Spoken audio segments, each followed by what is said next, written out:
You're listening to Brainwork Framework, a business and marketing podcast brought to you by focus-biz.com. Attention procrastinators and ADH neurodivergent people. Nine Next Gentleman today has created a special app called Focus 101. It is a productivity app that has found its way into the hearts of many procrastinators. He is an owner, a founder, CEO, CTO, an all-around awesome dude, or should I call him his lordship, Cris Rat from Griffin Digital Solutions. Chris, thanks so much for joining us. How are you today? I'm doing great. Happy to be here. We had a not spoiler, reveal. We had a nice conversation before. It was quite fun. So I'm looking forward to having more fun talking. Same here. Absolutely. I do want to talk more about your app and all of your accomplishments here, but take me into some of your history. What were you doing before and how did that lead you into building Focus 101 and what you're doing today? Yeah. So before and even now, I worked full time. I did various jobs. So my career is basically over 20 years by now. I did all sorts of development, front end, back end, all those things. Literally took out books from the library to learn how to code. Internet was dial-up back then. So as you can imagine, if the young ones even know what that is. So I did all sorts of things of that nature until I thought I was good enough to build some product. And when the pandemic sent us all to work remotely, of which I was so sad, I did not have to commute 3 hours a day. I was heartbroken. I noticed that while in calls with my colleagues, we did some complicated stuff like migration, basically started at 6 a.m. and finish at the midnight. But it was all in a call basically throughout the day, people coming and going. And I realized, wow, we're all being so productive and there's so much collaboration and communication, which is so interesting. And later on, I realized when I heard that people were actually doing that with strangers on the internet and put one and one together and thought, that's easy. Just a couple of pages, calendar page to plan your sessions and a video page and 6 weeks. So I like building things. Like I always built a lot of things. I had a lot of failed projects before. I pinned them to my Twitter just to see a list of failures because everybody's bragging about how awesome they are. I'm not, so just putting, here's my failure. And this was one that was not a failure. I went and I started building it. I got a designer and all that stuff. It didn't take 6 weeks. It took quite a bit longer than you had originally anticipated. Just like any project might take, a house project, we tend to underestimate what we think it's going to take. And kudos to you for sharing your failures online. Many entrepreneurs only share their successes. You only see the 1 out of 10 idea that actually worked. They don't see the 9 failures. So it's good that you're actually more human and genuine by sharing your failures and what it took to kind of put this product together. So tell me more about Focus 101, what it's doing for people. It's helping with productivity, kind of gives them like a work buddy, like a body double. Yeah, pretty much, especially students. They just go to the library because it's the right environment for you to work, or they sometimes literally call their friends or FaceTime their friends and they just do their dishes on video call and so on. So that's the concept of body doubling. We are much more inclined to do what others are doing or to do what we told for others that we're going to do. Nobody is a liar in their mind. So there's a bit of psychology there, right? If I tell you I'm going to do this, whatever, I'll see you tomorrow at 12, and unless I'm a habitual liar, I will be there around 12 because I just said I would. So it's the same when you meet with exactly what you said. We pair you up with a buddy and you meet at the beginning of the session and say, hi, I'm Chris. I'm going to do some coding or do some debugging and say, hi, I'm whatever. And I'm going to whatever. And then you either mute your microphone or you don't. It depends. Sometimes they will ask, do you want the microphone off or whatever. People listen to stuff in the background and then you just go and you do your thing. And at the end of the session, we prompt you, do a thing. It's done. And we show you some instructions, a few phrases. And you get to celebrate success with your friend. So your new friend. It's a bit of a feedback loop. You do something, you celebrate success, you've achieved something. We make sessions that are 30, 45 or 60 minutes. So that sort of gives you a good coverage where you can actually describe what you're going to do in a sentence or two.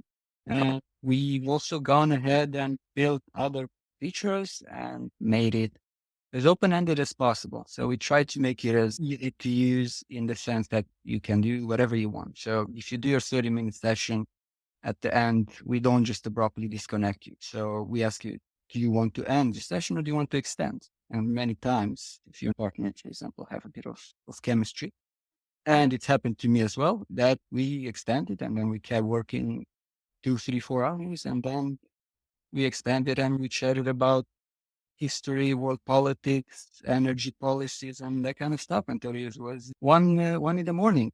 So it can happen as well. I really appreciate that you're using the feedback from the users on how they can best utilize the software and improving those features to benefit them as you're kind of getting this feedback, which is excellent. How do you deal with people like myself who, when you put me into an office setting, maybe I become the distraction for the other procrastinators. I'm procrastinating myself, and now I have someone else that I can entertain or make jokes with. Am I going to be hurting their productivity? I know you said they could mute me, but is that a Yeah, challenge at all? you mute yourself. To be honest, and I'm as surprised as you're probably going to be, we've literally had no such issues. People have only complained about other people for not showing up on time. But that was generally the only thing. So nobody ever said this person asked inappropriate questions or said anything. Now, one of the features I did want to build is like, well, if somebody complains, how do I know the complaint is legit? So how do I do this? And I was thinking, what can I do? Do I capture video? But if I capture video, can't capture video because that's creepy, right? You have to put in disclaimer and you have to explain it. And it's like, oh, just do the entrepreneurial thing. Just don't build it until you have to. And the only thing I built was a report button. So you can report somebody and you can block them. And if you give them a 1 rating, or actually less than 3, well, sorry, we had a bad experience. Do you want to block them? We just asked you, do you want to block them? And like, clearly you don't want to work with this person again. You just want to make people comfortable, want to make sure they're having a good time. But no such issues. I'm as surprised as you are. That is really good. And Yeah. kudos to you for having this moral compass to say, okay, this is either creepy or invasive, or this is a needed feature. How do I create an outcome that's beneficial for everyone just within capabilities of software too? I'm sure you've had a lot of great ideas and then you realize, okay, the time it would take to have to build this, Yeah. 6 weeks turns into 3 years and suddenly it's bigger than you imagined. Yeah. Well, I can imagine it bigger. So it's not as big as I can imagine. We add the features that are needed and try not to add what's not, and go with feedback, go with user feedback. So whenever I get an email or a message from a user, if it's something good, it's like, okay, well, I can totally see this. And try to implement it. If it's a big feature, I wait for multiple users to ask for the same thing. And also if they're paying users, you use the once and you tell me I want this feature and then you don't shop again. Well, sorry, put your money where your mouth is. I got to pay the hosting bill and this is not helping. So yeah, I'm all over the place. No, that is how our minds work. I swear I go like 1,000 different directions just through one sentence or a topic of a conversation. But this is just how our minds work. And having someone else to assist us while we kind of like get into our zone of productivity, the zone of genius where we just feel like we're making progress, we're actually getting stuff done. But Yeah. that's a challenge. I would love nothing more than just to sleep all day and lay in my bed. But if I had an accountability buddy, that's why so many mentorship programs succeed is when you have someone looking out for you, motivating you, kind of keeping you Yeah. accountable. And this is what your software aims to do. Yeah. And I think the reason we didn't have issues is because people who do join, they do join with this idea in mind. They're going there to be productive and to work. I mean, I've had users who showed up to the call, looked at me, and then hung up the call. I was like, okay, it's fine. Yeah, I don't get it. Then that's not, they left. So, well, this is totally inappropriate. Disable account immediately. That's fine. There will be issues, but nothing major. That is good. Now, I know you have some projects that you're working on, but maybe can't tell us about yet because they're still in the idea phase. Is there anything that you can tell me about them? Maybe a problem that you're noticing, the opportunity that you're going for, or just kind of the structure behind what your next idea is going to be. Yeah. So building this project, as you mentioned, took quite a long time. So I think from idea until I got a design, I got the wireframes, I wrote a lot of pages of what this page should do.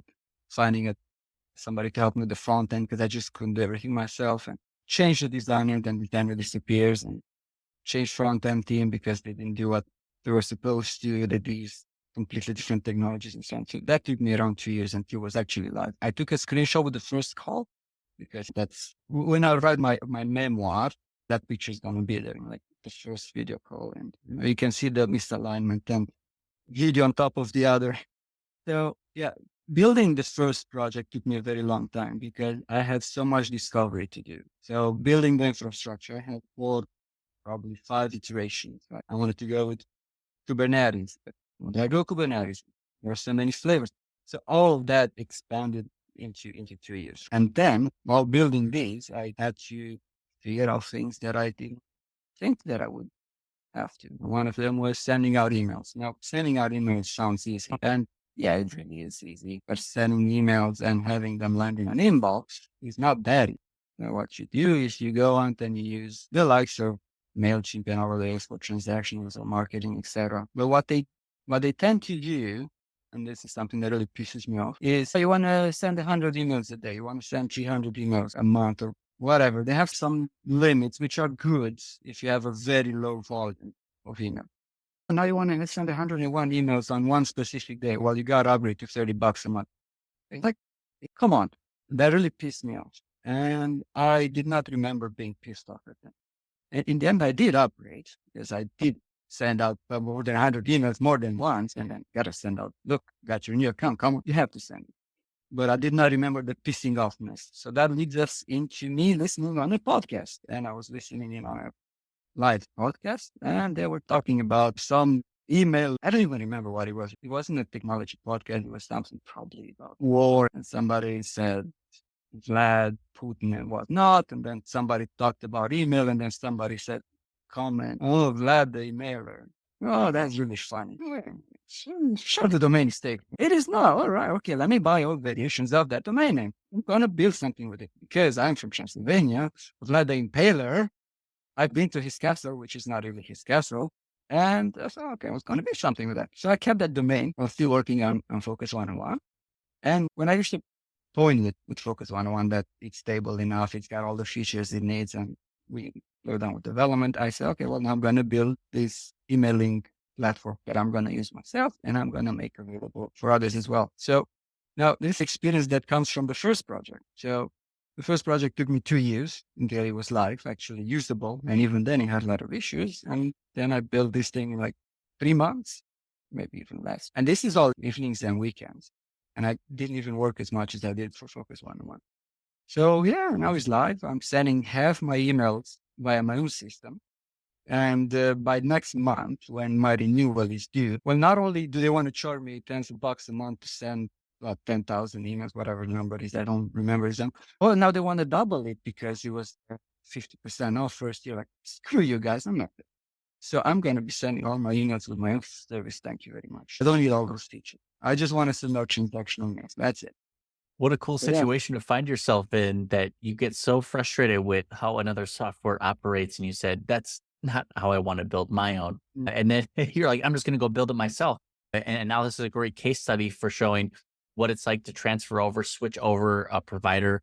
Email marketing is still big for many businesses, small, medium, and large. So it's important that they land in the inbox, and that the smaller entrepreneurs have access to these types of tools without having to pay a boatload for $30 a month for it. The price can continue to go up for software and features. Yeah, they keep doing that, especially that I'm saying with contacts. We've got over whatever contacts. Oh, now you got to upgrade to rip off Planet. Seriously, how much data does your line in your database with name, last name, and cost? About 0.0. But that's how they get you. And it works for businesses, big businesses, because they do have the money, but I don't. So I'm like you Americans. I saw a problem. I went and I fixed it. I hear that's the American way. Don't like the king. We're just going to build our own country. That is a great analogy there. Now, you mentioned going to the library to get some of your first coding books. What resources are you using now, or would you recommend to others who may want to get into coding or kind of take it to the next level? Well, yeah, times have changed. I literally borrowed this from the library on Fun Notes. That book was like $30 or something. And in early 2000s, Romania, $30 was enough to buy a village. And I said, well, can I borrow the book, take it home? I'm just going to go to a copy center and they'll make a copy. We hadn't translated copyright infringement at that point. And they said, well, are you going to bring it back? I'm like, yeah, I'm going to bring it back. I did bring it back, but I did make a copy of it as well. Sorry, I don't have $30. So what's the question? I was just asking the best coding resources available out there. Yeah. So right now, honestly, If you want to get into coding, you're spoiled for choice. If you use ChatGPT or one of these other ones, they will help you out a lot. Just remember that they are incredibly stupid. So they are smart, but very stupid. Just think of a smart, stupid person or a stupid, smart person. Yes, they do know a lot of things, but they don't know how to apply it. So for simple things, they're great. For more complicated things, not so much.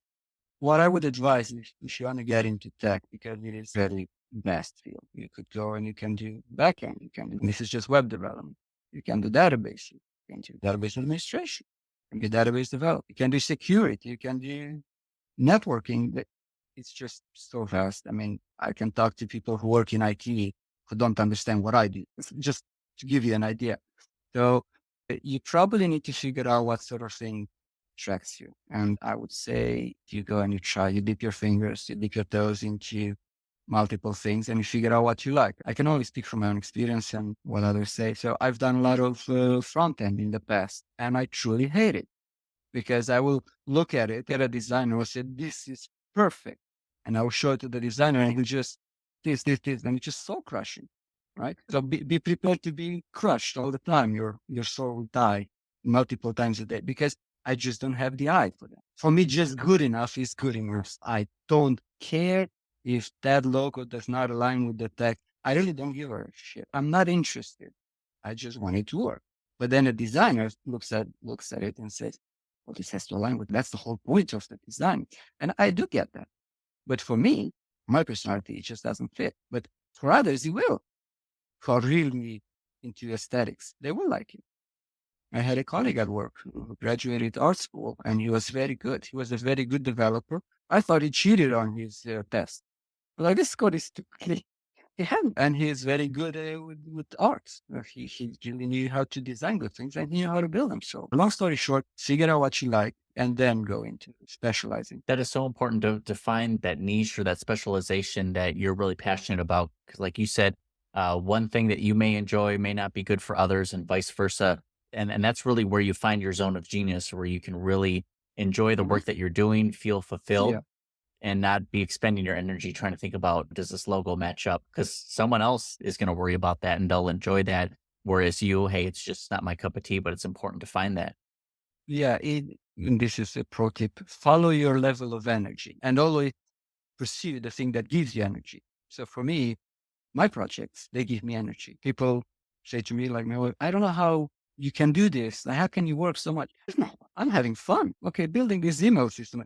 I understand email, but I did not know emails in depth. I did not DKIM keys, SPF. And I sort of had a vague idea, but I touched them every few years when I set up somebody's account.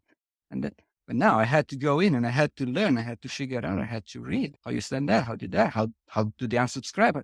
All of those things you had to figure out. And for me, I was like, this is so awesome. And then I got to build it. I enjoy learning the things and planning. But then when I have to write the code, it's not as fun, but I still like it. Yes, but you're So still follow working your towards energy. that end goal. Like follow your energy, that thing that gets you excited to wake up and work on. Getting into the nitty gritty details doesn't always feel the best. However, once you really find that sweet spot, you're working towards that end goal. And I think at the end of the day, that's what we're trying to achieve. Well, it's very satisfying to see your emails being delivered to your inbox and they're from your system, where you name your servers with meaningful name, not sender X5. I mean, the god of mail, not mail because mail is going to kill me, but the messenger of the gods, or Athena, or Hades, mail from the underworld. Like, will anybody see that? No, unless you look in the source who sent it. It's fun. It's something interesting. I That you like it. can You're adding your own flavor to your own software. You're like, how can I just make this my own? It's unique. Exactly. And my wife loves it. That is always good. Now, Chris, where can more people find out and connect with you online? Well, I do read all the messages I get. So if you want to message me, you can just Google Focus 101. It's focus101.com and just contact us. They'll land on me, or you can find me on Twitter. Not Enter the Dragon, Bruce Lee, but Enter the Rat. I love it. Yeah, so on. And we'll have the links available down in the show notes and the description so you can get connected with Chris here. Chris, we appreciate you taking the time and sharing your journey, the projects you're working on, how it's helping people, and just how your mind works. It's so fascinating. I love it. Well, thank you. It was a pleasure having you on. We'll have to have you on for part 2 once your email deliverability service really takes off and Focus 101 as well. Congratulations on everything you've done, and I'm looking forward to your future success. Well, I already have one paying client who sent so far Hey, exactly 0 emails, but she says she's not in a rush. Great success. that is our favorite type of client. It always starts with one client. That first client, like the first dollar bill you put on your retail store, that first client is just the start of everything that's to come. Well, hopefully. Well, keep up the great work. We appreciate everything that you're doing, coding with morals, having a purpose, putting your thoughts and energy into something that's going to make the world a better place. We appreciate it. Appreciate you having me. Looking forward to part 2. Thank you so much.